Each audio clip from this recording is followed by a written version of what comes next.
السلام عليكم يا شباب، كيف الحال؟ ان شاء الله بخير. بما انه كان في اعتراضات كتير على اساس انه على تقصيرة البنطلون هاي، انه في كتير سماكي من هون.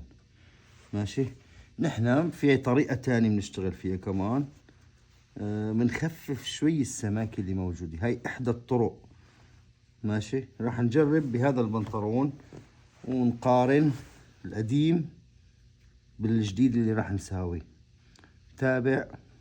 لا تنسى تحط لنا لايك وتكتب لنا تعليق انه انت بتشتغلها هاي الطريقة ولا لا، ومن ايمتى بتشتغلها.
وهيك خلصنا منه. وحاولنا انه نخفف السماكي اللي حكيتوا عنها. هاي الطريقة شوي بتخفف السماكي وبيطلع البنطلون يعني شايفين هذا القديم وهذا الجديد شوي من جوا هيك. كان لازم اسا اكتر، كان لازم شوي الحبكي اكتر من هيك ناخد منه، ولكن ما مشكلة. هي نفس الطريقة، بس هي شايفيها الزيادة كتير. حاولوا انه نصغر اكتر بشوي، شي نص سنت لجوا بيطلع معك البنطلون.